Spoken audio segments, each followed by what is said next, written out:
não parar, não precipitar e não retroceder. Então dizer para esse cara, sabe quando nós vamos parar? Nunca. Nunca na sua porca vida. Né?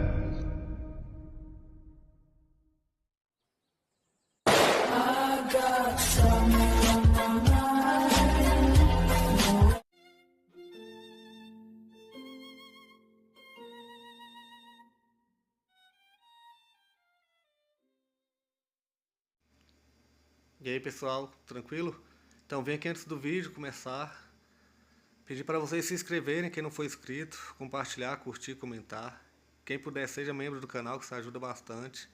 Tem também o link do Apoia-se. Quem puder ajudar nosso canal e apoiar financeiramente vai ser muito bem-vindo. Mas o mais importante é transmitir o conteúdo e os conhecimentos do professor Olavo de Carvalho para mais e mais brasileiros. Então compartilhe e ajude aí nossa causa. Muito obrigado a todos os membros, apoiadores do canal. Fico muito feliz. Tenho certeza que a gente está no caminho certo. Então fiquem com o vídeo e até mais. Valeu! Então, quando eu concebi esse curso, eu digo, bom, pela primeira vez alguém vai tentar juntar essa coisa toda, né? E botar uma ordem, né?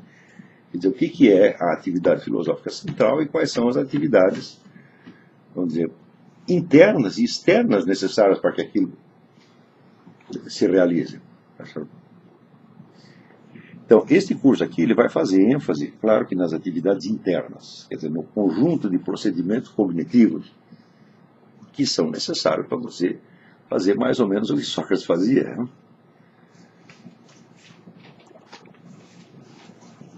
Então, do ponto de vista dessa atividade interna, existe um famoso texto de René Descartes, que é as Meditações de Filosofia Primeira, da qual eu já falei muitas vezes aqui, no qual vocês sabem que o que ele faz é colocar entre parênteses todos os conhecimentos humanos, colocar aquilo tudo sob suspeita, tá certo? E tentar encontrar algum fundamento desde o qual os conhecimentos humanos possam ser construídos de maneira firme. É isso que ele faz. Mas, quando você lê com atenção esse texto, você vê que o texto não conta exatamente o que René Descartes fez. Eu mesmo demonstrei que aquela sequência que ele coloca é impossível de você, é psicologicamente impossível. Tá certo? Então, por outro lado, existe um certo consenso de que esse texto de Descartes ele é um modelo da atividade filosófica. Quer dizer, que uma vez na vida, todo mundo vai ter que fazer o que René Descartes fez. Quer dizer, colocar tudo em dúvida, tá certo? E tentar reconstruir desde o zero. Porém, como é que uma coisa pode ser ao mesmo tempo um modelo, né, e ser uma fórmula impossível de cumprir? Se é impossível, não pode ser modelo de nada. Ninguém pode ser obrigado a fazer o impossível. Né? Isso quer dizer que esse texto de René Descartes, para mim, ele funciona não como modelo, mas como um símbolo. Ele não pode ser encarado de maneira muito literal. Ou seja, não é para você fazer o que Descartes fez. Ele está simbolizando alguma coisa que é universal na filosofia, que é o quê? A busca do fundamento, tá certo? É a busca da certeza, né? A qual não precisa ser feita pelo método que ele fez. Tá certo? Mais ainda, quando ele usa a expressão colocar em dúvida, não é isso? Talvez a expressão não seja exata, talvez não seja exatamente isso que a gente tem que fazer. Porque você nunca vai ver, se você lendo os diálogos ali de Platão, você nunca vai ver Sócrates em dúvida sobre tudo ao mesmo tempo. Ele nunca faz isso. Esse problema de, vamos dizer, colocar o universo inteiro entre parênteses, né? E buscar um fundamento absoluto de todas as coisas, você nunca vê Sócrates fazer isso. Você vê ele colocando um problema, depois outro problema, depois outro problema. Não é isso? E, no fim, contentando-se em saber muito pouco a respeito daquilo. Ele nunca está numa dúvida integral, mas também dificilmente tem alguma certeza integral. Ele fica no mais ou menos. Né? E o que Descartes faz, na verdade, é criar um símbolo literário, e para isso mesmo ele exagera. Né? Porque a técnica de você criar um tipo, a literatura consiste em você tirar todos os traços intermediários e deixar só aqueles que você quer destacar. Tá certo? Por exemplo, se você quer representar o idealismo maluco, como Dom Quixote, tá certo? Você tira tudo aquilo que em Dom Quixote possa haver de prudência e razoabilidade e sobra somente a loucura dele. É isso? Você faz isso na ficção, por quê? Porque a ficção jamais conta todos os momentos da vida do personagem. Ela seleciona só aqueles momentos que interessam. Quais são os momentos que interessam? São aqueles que enfatizam os traços que você quer mostrar. Nenhum ser humano pode ser constituído somente com aqueles traços que estão num personagem de ficção. Não é isso? Por exemplo, você pode fazer uma história inteira onde o personagem jamais apareça comendo. Não é isso?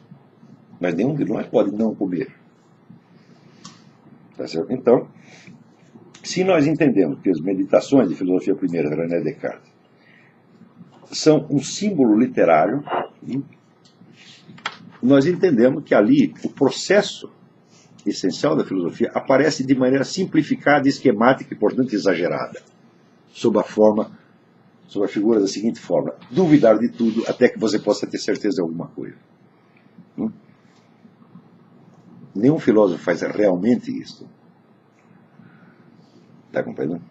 Mas isso simboliza literariamente a essência do que ele está fazendo.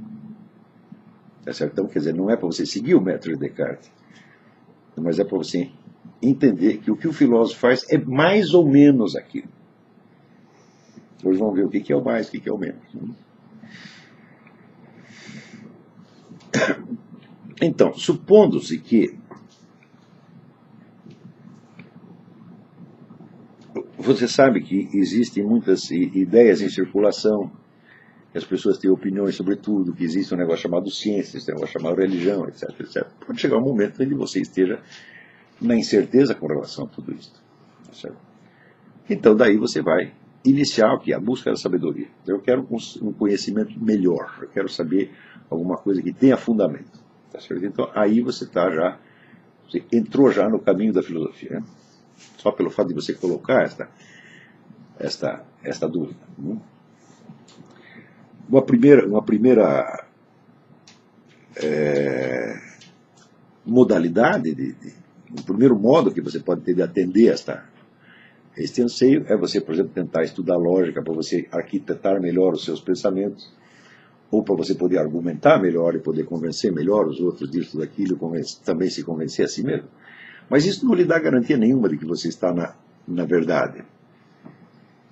Tá certo? É possível você conhecer técnicas argumentativas que te convençam a ti mesmo das coisas mais absurdas.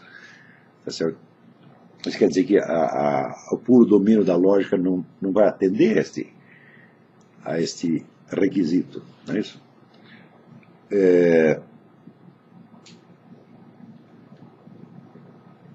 Então, se você for sério no seu empreendimento, vai chegar um dia em que você vai ter que colocar em exame as tuas próprias ideias e as tuas próprias crenças. Não é isso? Mas você não pode fazer isso se você não souber que crenças são essas. Não é isso? Às vezes nós imaginamos que nossas crenças são aquelas que nós defendemos em discussões. Mas você tem certeza que a ideia que você defende numa discussão é aquela que você segue para a orientação na sua própria vida? Nem sempre é. Então isso quer dizer, por baixo das ideias alegadas, existem as ideias efetivamente acreditadas. Então, vamos dizer, esta é a primeira operação do método filosófico é essa. Saber o que eu realmente acredito. Não é isso? E aquilo que eu acredito não é aquilo que eu afirmo, é aquilo que eu sigo. Quer dizer, o acreditar é um investir. Acreditar numa ideia não é defender na voz alta, é investir nela. Não é isso? E investir na prática. Então,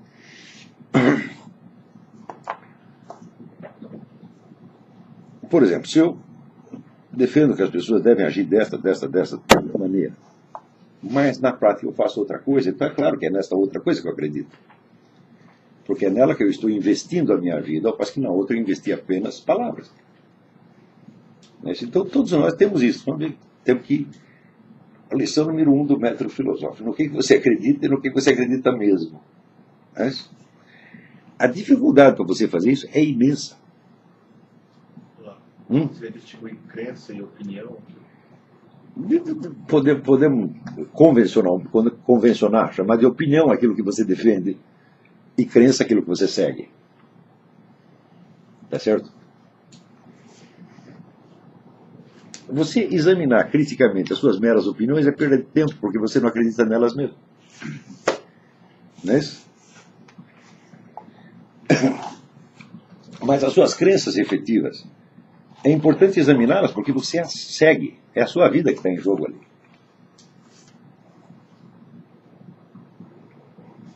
Só que as verdadeiras crenças, na qual nós baseamos a nossa conduta, elas têm uma característica. Elas não vêm expressas em palavras. São os nossos atos que expressam. Estão compreendendo? Por exemplo, se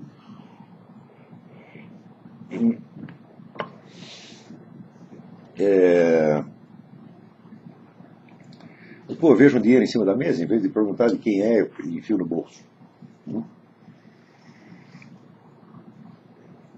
Isso foi um ato que expressa uma crença. Quer dizer, eu acredito que se eu não sei quem é o dono sou eu.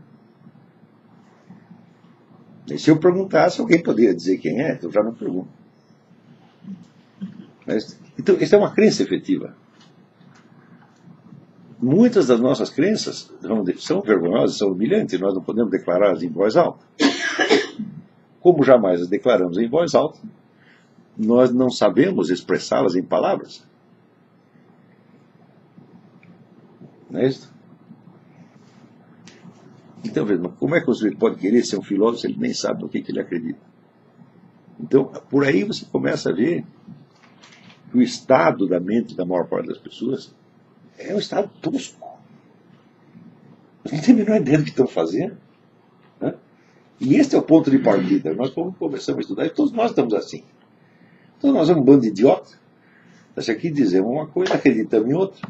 Não somos sequer capazes de expressar em palavras aquilo que acreditamos e muito menos somos capazes de julgar aquilo e muito menos somos capazes de mudar de ideia.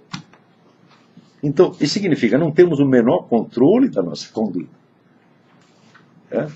Estamos à mercê, vamos dizer, de ideias obscuras que nós mesmos escondemos de nós mesmos, nós tampamos, né, fazendo de conta que seguimos aquilo, mas depois fazendo de conta que não sabemos de nada. Todo mundo está fazendo isso o tempo todo. Eu digo que eu sou assim, segundo você também. Agora já adquiri um controle melhorzinho depois de anos de prática, mas em geral, quando as pessoas são de uma inermidade, são tão indefesas perante elas mesmas, não têm o mínimo controle de si. Então, quando elas dizem a palavra eu, elas estão querendo dizer muito pouca coisa. Você não tem eu nenhum, você está entendendo? Você tem um agora, daqui a pouco você tem outro. Você não sabe quem é você. Então você não pode dar a palavra. Né? O que é dar a palavra? Quer dizer, você diz que vai fazer uma coisa de tal modo que o outro possa pautar a conduta dele pelo que você disse. Não é isso? Esperando obter um resultado X. Né? Quantas pessoas estão habilitadas a dar a palavra? Você vê que a confiabilidade da palavra é um elemento básico para a vida social. Mas se as pessoas têm uma autoconsciência tosca, onde o que elas creem mesmo é nebuloso, está encoberto por outros pretextos ou por opiniões, né? Como é que elas vão poder dar a palavra? Agora, você imagina uma sociedade onde todo mundo é assim. Você vive numa sociedade assim.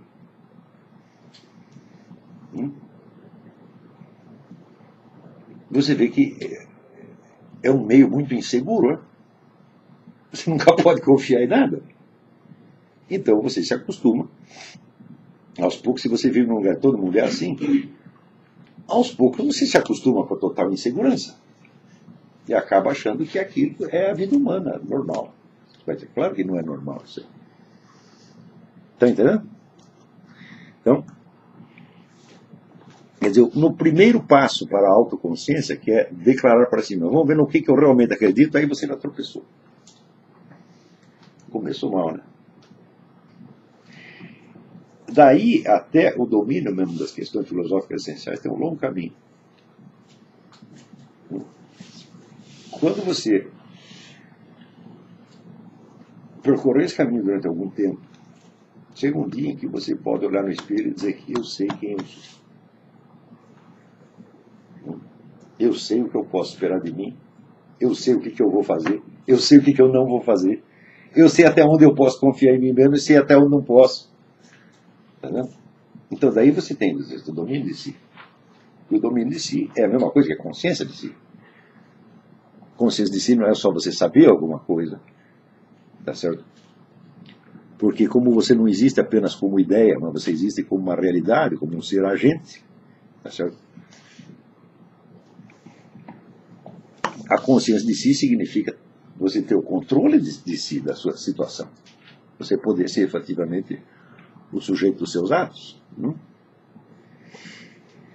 Agora, se você não é o sujeito dos seus atos, você não tem o domínio de si, você não tem a consciência de si, etc, etc, o que importa o que você pensa ou deixa de pensar? É tudo superficial mesmo. Você vai mudar de ideia amanhã, não vai nem lembrar que tem outra ideia na véspera. Entendeu? Agora, pergunta, o que é a convivência humana entre pessoas que não têm esse domínio de si? É tudo mentira. É tudo brincadeira de criança. Um finge que é uma coisa, outro finge que é outra. Daqui a pouco muda de brincadeira sem avisar o outro. Agora, você imagina o desperdício de recursos humanos que tem isso. É uma monstruosidade. Então,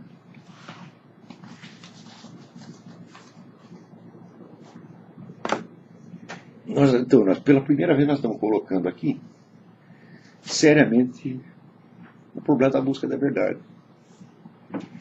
E ver que a primeira etapa da busca da verdade é esse, sabendo o que eu acredito mesmo, para depois eu ver se as minhas ideias fazem sentido. E nesta primeira etapa, nós já enfrentamos dificuldades horríveis.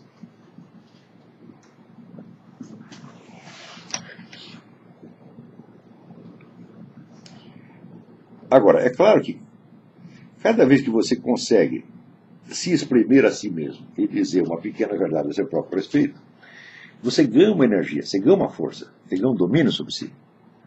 Né? E a palavra eu adquire um sentido mais preciso. Tá certo?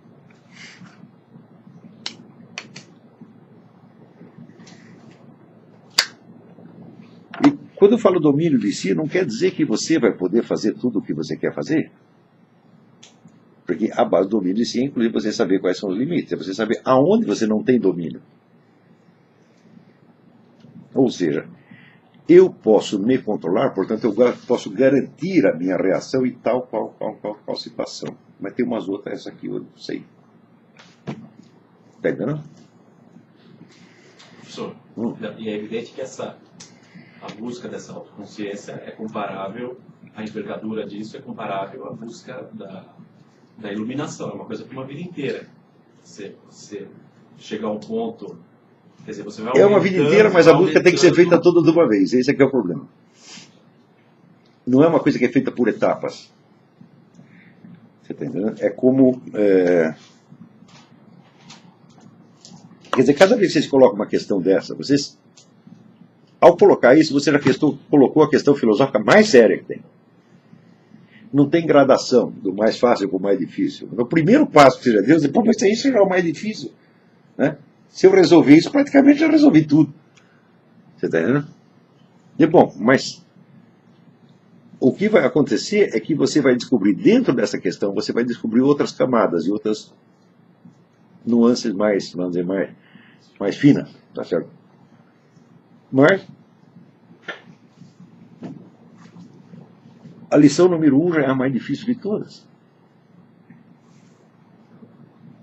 Tá entendendo? É por isso que não existe gradação. Quando a pessoa pergunta, quais são as pré-condições para você estudar filosofia? Você sabia, eu não tenho a menor ideia, porque não tem gradação isso aqui. Né? Isso aqui é como se fosse uma academia de boxe, né? Quando você entra, ele já te põe para lutar com o Mike Tyson na primeira. A realidade é assim, pô. Né? Não tem gradação.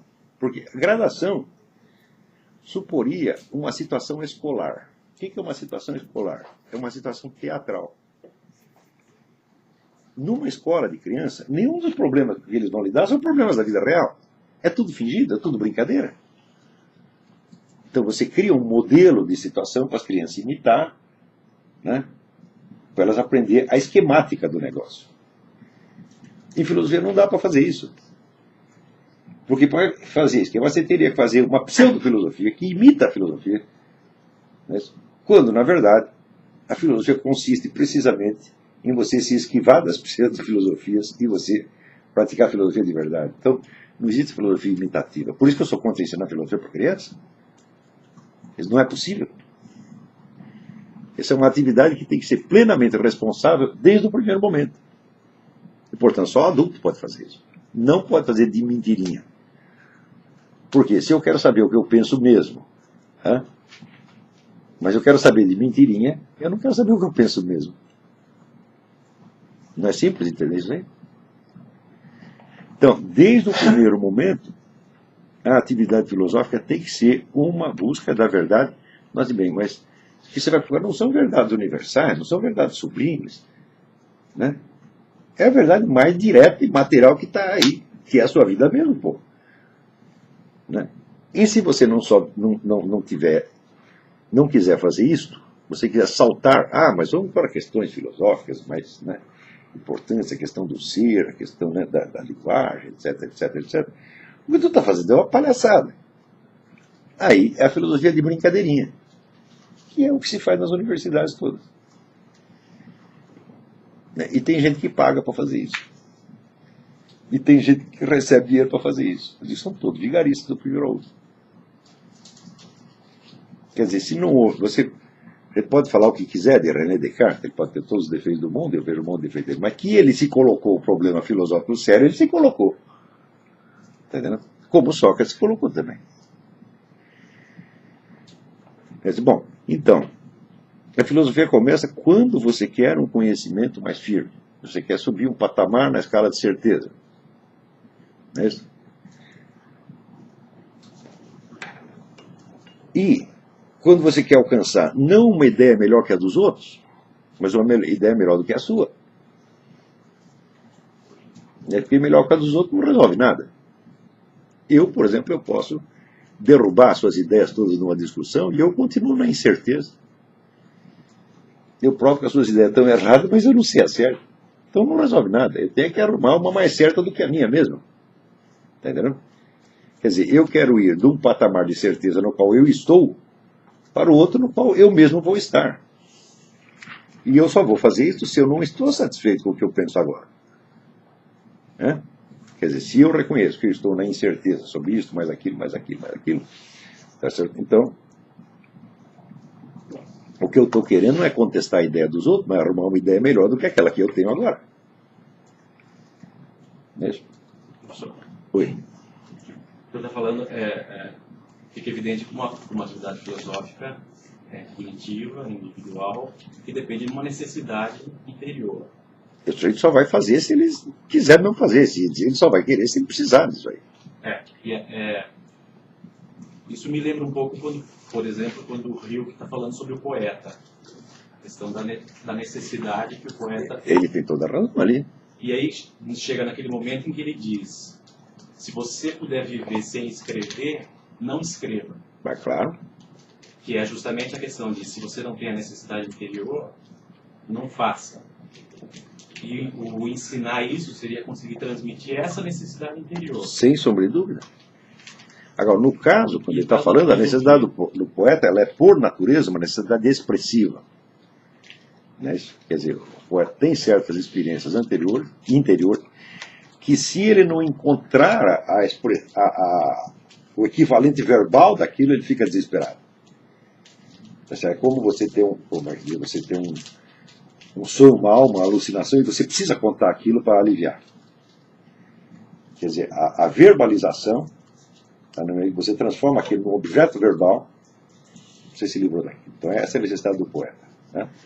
Na filosofia não é uma necessidade de expressão. É uma necessidade puramente de você com você mesmo. Ela é muda por assim dizer. Você quer entender, você quer conhecer. O falar, o expressar, o transmitir, isso é um segundo problema. E nós veremos mais para dentro, lá no fim do curso vai aparecer isso aí.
Chegamos a mais um final de uma aula, de um vídeo. Espero que tenham gostado.